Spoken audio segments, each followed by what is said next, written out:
Alright, so Chick-fil-A has a peach milkshake, which I've tried before, and it's very good. But, milkshakes are not the healthiest.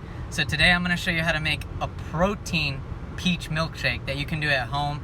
That's cheap, it's affordable, and you're not going to have about 500, 600 calories in that shake. Alright, first things first, you're going to want to go ahead and take out a peach. You're also going to want to have a protein shake. This is a milk-based protein that has 30 grams of protein, you can see. And this is what I'm going to be using, 190 calories, really good. You're also going to want to take some non-fat plain Greek yogurt. I recommend this because it has 16 grams of protein per serving and it's only 100 calories. Next, what you're going to want to do is you're going to want to go ahead and cut up your peach.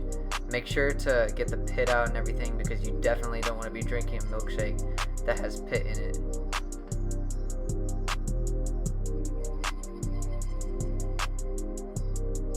Now, after you've done that, go ahead and put your peach in the freezer and leave it there for about a couple hours.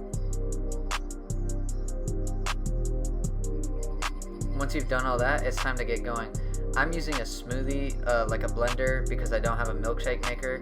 But if you just use the frozen peach, it comes out perfectly fine. If you put ice in it, it's going to come out more like a smoothie. And we want this to be more like a milkshake. So just freeze your peach and it will come out amazing. Look, I'm putting the protein powder in, or the protein shake. I'm going to put the non-fat Greek yogurt in there. And then you're going to want to cut up your peach. And it's going to be awesome. You see me here, I'm cutting up the peach. Make sure when you're cutting up your peach, you want to cut it up kind of small. Honestly, it might have come out better if I would have like peeled the skin off of it, because when I was drinking it, there was a bunch of skin on it, and I didn't really like it. But the flavor just comes out so good.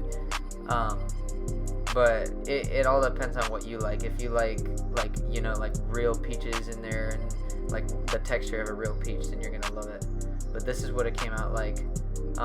It just looks like a vanilla milkshake, but oh my gosh, it tastes like a peach milkshake. If you go to Chick-fil-A and you try it, you're gonna be impressed with how good this one tastes.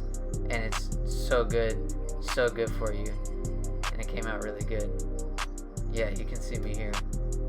I had to go for a second sip. I couldn't believe how good it was, but that's it. Thank you.